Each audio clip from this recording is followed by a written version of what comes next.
So I'm Daniel Golden. I'm the director of machine learning at Arteris.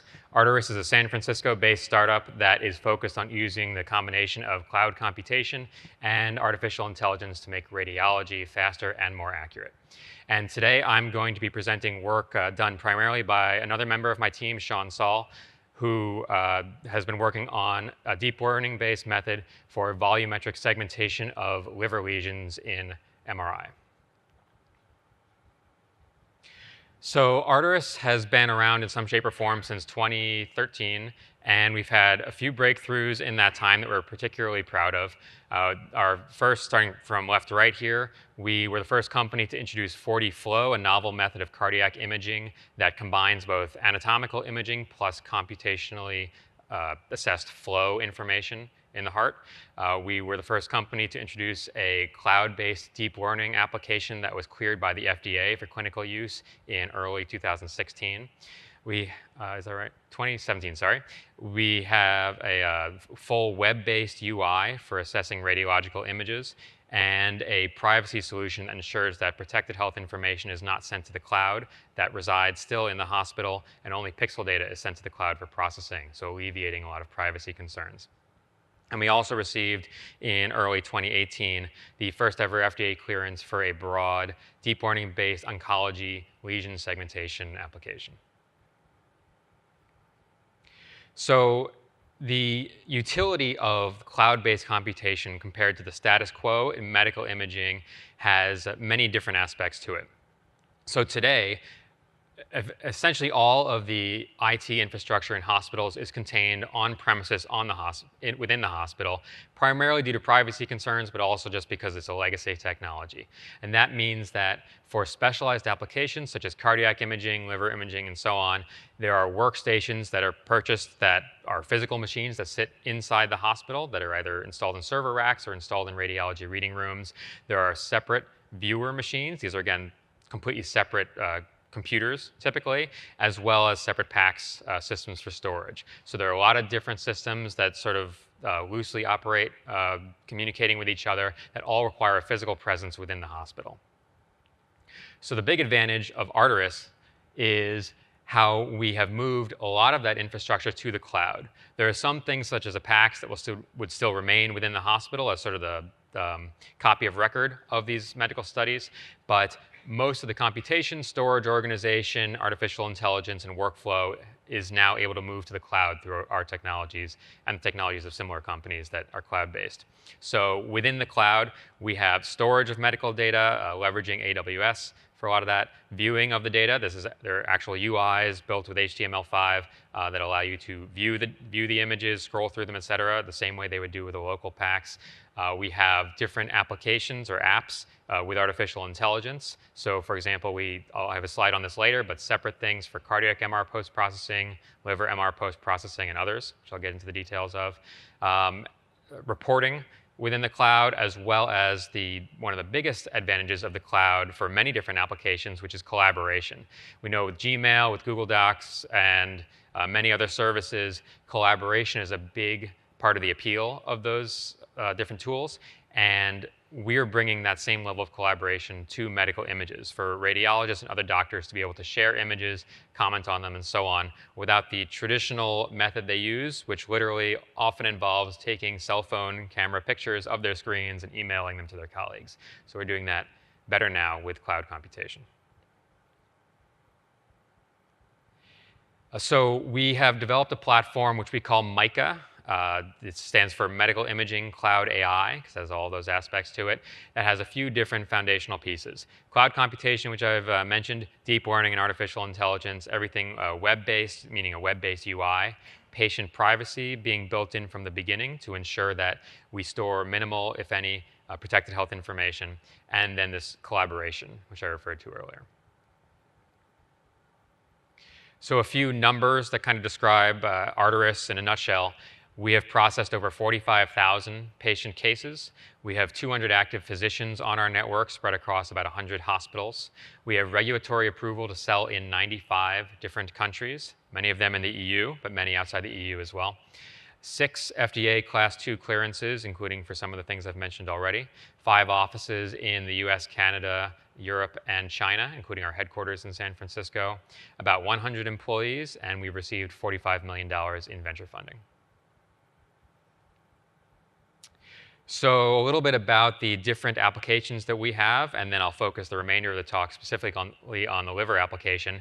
We have specific sort of expert or specialized workflows for everything you see on the left side of this slide. So cardiac imaging or cardiac MRI, which actually is an extremely nuanced and complex type of imaging that involves many different types of acquisitions, different levels of contrast, enhancement, et cetera.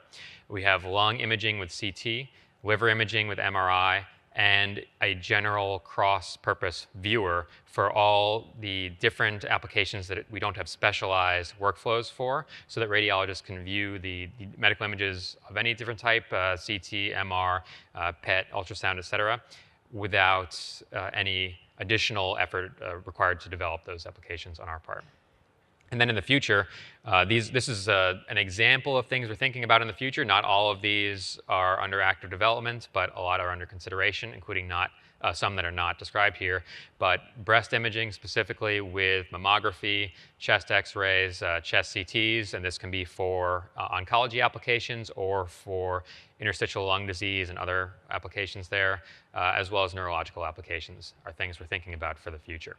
And all of these applications are based on that MICA platform, which has these sharing capabilities, of course, the cloud capabilities, and everything else that we offer with the cloud. So now I want to focus more on the liver and our application, and specifically our AI or deep learning model that we've developed for that. So a little bit about the liver as an organ. It's something that probably a lot of people don't think about day to day, except maybe during the happy hour after the sessions today. But it is the largest internal organ within the body, weighing on average about 1.5 kilograms, or that's around 4 pounds if my conversion's working. It holds, at any given time, 13% of the entire body's supply of blood, which is kind of cool. I kind of looked these up before coming in, and I learned a few things for this talk, which I thought were interesting. It's the most versatile organ after the brain, having the most functions of any other organ besides the brain, and as a consequence of this, there is no possible mechanical replacement for the liver. You can have mechanical ventilators for the lungs, mechanical pumps for the heart, and dialysis for the kidneys, but the liver is irreplaceable. When your liver is damaged sufficiently, there's no solution other than a liver transplant, which is actually a very significant use case for liver MR imaging to assess the extent of disease, specifically for oncology or for cancer, and determine what patients are eligible for liver transplants and in what circumstances. So liver cancer, which is what this application is focused on, is one of the deadliest cancers worldwide. So when compared to other most fatal cancers, liver ranks second after pancreatic cancer, largely as a consequence for when the cancer is detected or when the symptoms become apparent. And it is greater in mortality than both brain and lung cancer. The clinical standard for measuring liver lesions, which is an important part of assessing them, relies on linear diameters or linear distances measured within the scans. So typically a radiologist will view an MR of the liver. They may find a lesion there, and then to assess the size, they will make a single linear measurement looking for the slice in this volume that shows the largest distance for that lesion. And there's a problem with using these linear diameters, which is that there's a huge amount of inter-reader variability, and they don't assess the lesion as a whole. So one of the advantages that we offer by automatically segmenting volumetrically these lesions is the ability to automatically and easily volumetrically assess the lesions, which is not done as standard clinical care right now because of its complexity. And so this is a paper from, let's say, it looks like about a decade or decade and a half ago, although it still represents current thinking, that volumetric assessment of these lesions gives a greater and more full picture of the size of the lesions versus linear diameters. So even though it was referenced in this paper from 2002 or 3, sorry, the font's real small for me. Let's go with 2002. It's still not standard clinical care to assess lesions volumetrically, just because segmentations take so much time. So with this tool, we're hoping we can change that.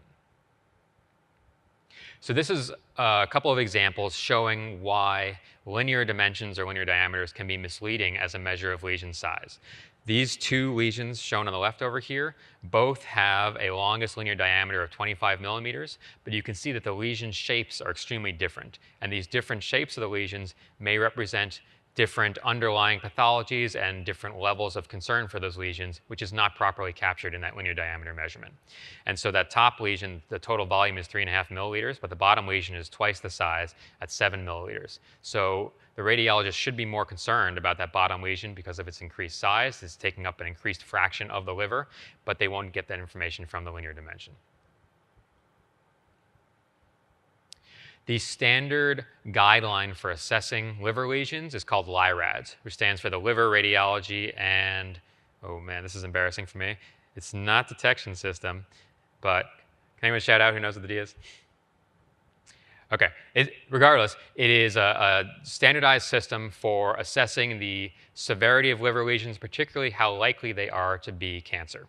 Because there are many lesions within the liver and other organs which are not cancerous, such as cysts, fibroadenomas, and other less concerning lesions. The problem with cancer is that it can metastasize to other organs and it grows often nonstop, which means it is a much more concerning type of lesion than others. So this chart here is showing the different levels of concern via the LIRAD system. And it ranges from the top, which is, I guess, third from the top is the most benign. Definitely benign is LIRADS 1. And it goes down to LIRADS 5, which means definitely HCC or hepatocellular carcinoma, which is a cancer that has originated within the liver cells. So this chart, which is a little bit complex, I apologize for that, is just showing sort of a decision tree that radiologists use to assess the LIRADS value of a given lesion. There are different factors going down the rows and across the columns that influence their decision, but one of the most important things is in that second row from the top is observation size, which here is in units of linear diameter, showing that the observation size is a critical factor that is used in determining which LIRADS value the radiologist will assign to the lesion, and therefore how likely they expect it to be malignant. Where increasing size, going from left to right, means increasing likelihood of malignancy. These are I just have a few slides here showing some example lesions within the liver. I would ask to poll the audience, see if you can find the lesion, but I don't think there's any logical way for me to collect the responses. So I'll just kind of pause here. Can you find the lesion? And I'll just click and show you. And then most of these get pretty obvious. There it is. That one's not too controversial. And then this one, if you're not familiar with this anatomy, it might be a little trickier. That's a lesion. The other things are standard blood vessels in the liver. Okay, so I think I mentioned some of this before. There's a lot of challenges to volumetric segmentation in that it is particularly time-consuming to do. I'll show you a very thrilling demo of volumetric segmentation on the next slide, and you'll see what I'm talking about. But then also, it can be intrinsically challenging because sometimes it's difficult to distinguish the borders of the lesion from the surrounding parenchyma or normal tissue of the liver, and there are other factors that contribute to interreader variability in segmenting the lesions. So automating it can help. And this, let's see if this works out. This is a video showing a volumetric segmentation of a lesion. And it's already 4x sped up. I'm going to speed it up by another 50%. So this is at 6x speed. Should finish in about a minute if you're counting the seconds. Showing actually a fairly easy lesion to segment because the borders, even though they look a little bit diffuse here, these are more clear borders than you'll see in most lesions. And this is showing within our application the process of doing a manual segmentation. And I know NVIDIA's Clara system has some new utilities that allow you to do some automatic volumetric segmentation or semi-supervised annotations here, which are complementary to our automated system that I'm going to describe here. But this is just showing what's more the status quo, which is doing all of this completely manually, involving different tools for dropping points, moving the points around. There are a lot of these ambiguous regions, you'll probably agree, where it's kind of hard to tell if this is actually the border of the lesion or it's something else. It's a lot of going back, checking your work, making some minor corrections, using the surrounding context of different slices to make a decision, and that's it. So this was sped up by 6x speed, so the actual process of doing this segmentation probably took around 10 minutes. So it's like a very long time and not particularly stimulating either.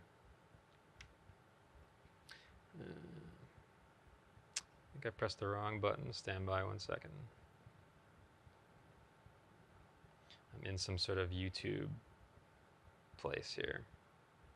All right, let's go back to this. Okay, I'm showing off my technical incompetence here, but we're going to get back to it. Great. So this is just another thing about LIRADS, showing the general effectiveness of these different LIRADS categories at evaluating the likelihood of malignancy of lesions. You can see in this focused area over here the different LIRADS categories from least to most severe, and then on the right-hand column, the percent in that category from some retrospective study that actually were malignant. So going from 1 to 5, and ignore the M for now, you can see that with increasing LIRADS categories, there is an increasing prospective or retrospective likelihood of malignancy of these lesions. Okay, so now I'm going to talk a little bit more about the actual modeling work that Sean Sell on my team and some other members of the team worked to actually get going. So the data set that we're using, it consists of about 1,000 MRI studies from one of our clinical partners, a US-based institution. And we did focus on MR as opposed to CT, even though both are used for liver lesion assessment. Because of the increased amount of information one gets with MR, it is a modality compared with CT that is increasing in popularity over time. Within those 1,000 studies, there were 3,000 lesions, not all of them necessarily malignant or HCC, some benign. And the sizes ranged, I believe this is linear diameter here, from 3 millimeters to 92 millimeters. So one of the big challenges of this work was the very significant range of sizes of lesions. We did a standard, and the median size was about 14 millimeters diameter. And we did a standard training, validation, and test split of 80% in training, 10% in validation, and 10% in test. The actual neural network architecture we used was a 3D ENet, and I'll describe ENet a little bit more on the next slide, but it's a semantic segmentation architecture, much like UNet, where in our architecture we take input that is centered on a 3D patch, is a 3D patch centered on the lesion. This goes through a neural network, and the output is a three-dimensional segmentation. Compared with the much more popular UNet architecture, ENet has some advantages. It's a network that is designed specifically to minimize the amount of computational and memory requirements. So it has a wide variety of different kinds of convolutions in it compared to UNet. And in our experiments, we found that the actual memory usage is on the order of 1/10 that of UNet, or is it 1/5? It's hard for me to read this plot. Let's go with 1/5. And there's also significantly reduced computational cost while having accuracy that's very similar. So in terms of the quantitative results of the accuracy of the model, we evaluated on 83 exams from 72 unique patients with about 190 lesions in them. The median lesion size in that test set was 15 millimeters in linear diameter, or about 1.5 milliliters in volume.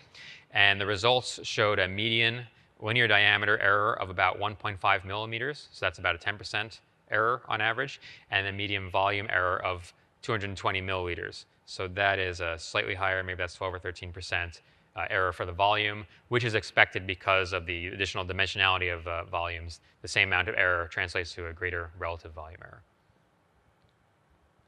And these are some quantitative results. These are showing some box plots of the errors in units of linear dimension, relative linear dimension, where the bins, or the x-axis, is showing different size lesions, because we expect different levels of error for different size lesions, and then the y-axis is showing the relative error. So you can see the median errors tend to be on the order of 10% or less in diameter, although there are some outliers. And an important thing to note about this work is that when we show the output to clinicians, they do have an opportunity to modify the results. So unlike a system that is just automating the diagnosis of a scan, we are automating a segmentation, which allows them to make modifications after the fact. And ultimately, the clinicians are still fully responsible for the segmentation that results from their clinical workflow. So they're obligated to go in and review it and make changes as needed. And we did omit a few outliers just so that the plot could be seen better. Go ahead.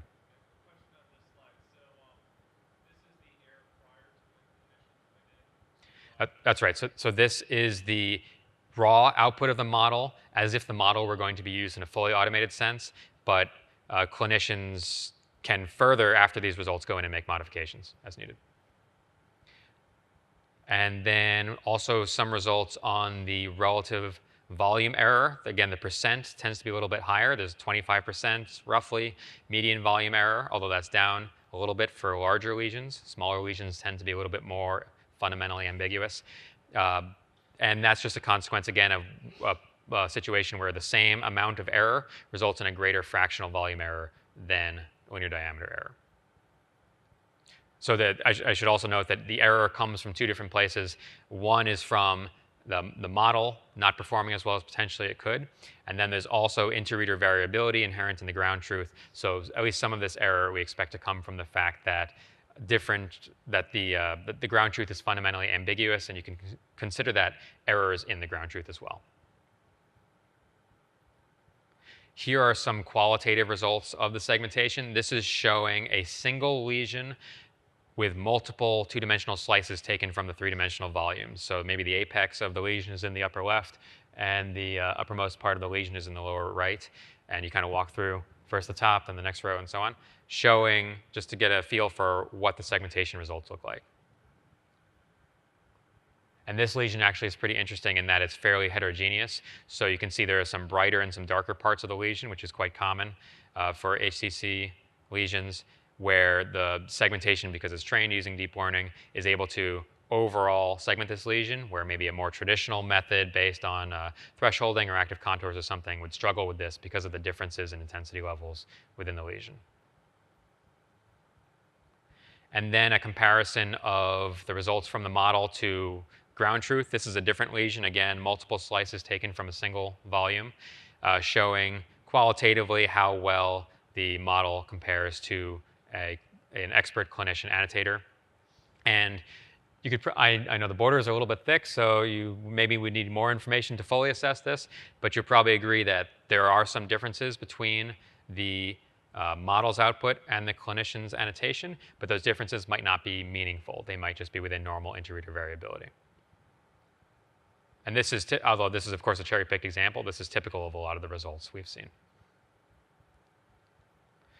I was going to do a short demo of the application, and again, this is going to be a movie showing a walkthrough of the application, so I'm probably going to get stuck in YouTube after this one too. But this is showing a walkthrough of the actual live application in practice. I believe this video was made using an in-development cluster, but this tool is actually within our production application. It's been released and FDA cleared to the public as well. So this is showing a single liver study with multiple phases. So contrast is injected for these studies, and then the liver is imaged at multiple phases of the contrast agent. So you see the contrast washing in, washing out of the liver and the associated lesions. In the upper left is the earliest time point, and the lower right is the latest time point. So this demo is going to focus on the lower left image, which I believe is the arterial phase, when most of the contrast is in the arteries of the patient and has not yet fully diffused through the liver into the veins. So this is showing, that went pretty fast, and maybe I was talking over it, so I'm going to back up for a second, because this is showing the actual interface for triggering the segmentation. So the user has clicked here on the lesion, and a few seconds later the segmentation is done. It's volumetric, and it's showing the actual linear dimension that is computed from that volumetric segmentation. And this inference, this is real time, this video is not sped up, and that was live inference. So it took on the order of 3 or 4 seconds. And now the remainder of the video is just kind of zooming into the lesion, showing it in different planes. Let me pause this for a second.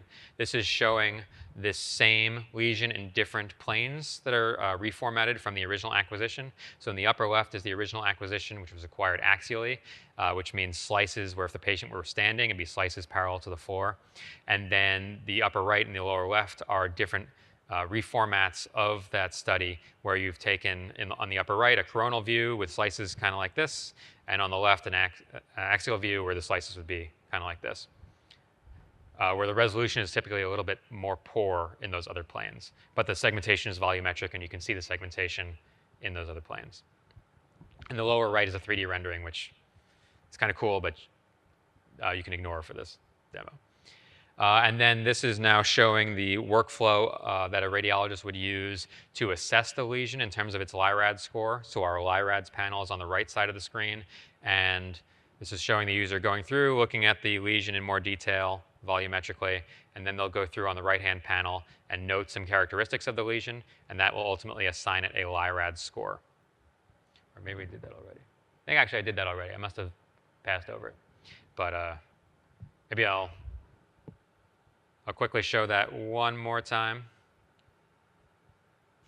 so you can see it without me talking. Maybe I just won't talk over it.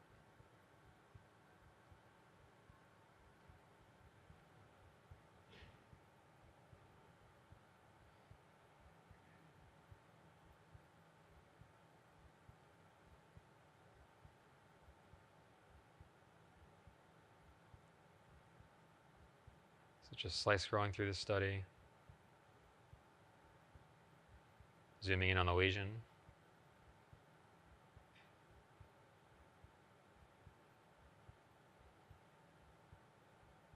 This is the interface for segmenting the lesion.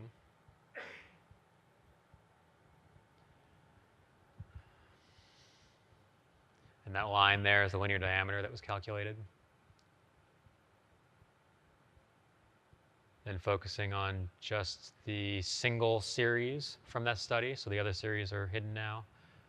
Looking at different multiplanar reconstructions, the different views of that series in different dimensions. And then this is going through this LIRADS panel and indicating the actual LIRADS value through these different characteristics of the lesion. And I'll be honest with you, I recorded this demo, and I'm not a doctor, so no one should interpret this as definitely the correct LIRADS value for this lesion.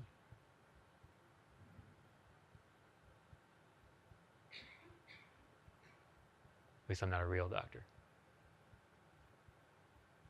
Okay, I think that's good. Okay, I gotta do this again. Oh, I spoiled the joke, don't look yet.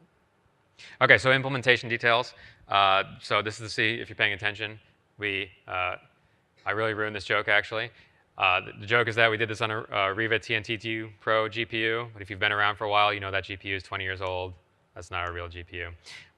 The inference time is about 250 milliseconds on an NVIDIA K80 GPU. And we do some standard hyperparameter optimization with a random search. So I want to thank our clinical collaborators here, Claude Serlin, Hari Trivedi, and Albert Shao. They all provided input of various forms into this work and the overall application, and their input was really invaluable. And that is the end of the talk. So thank you. Thank you, Dr. Golden. This was excellent.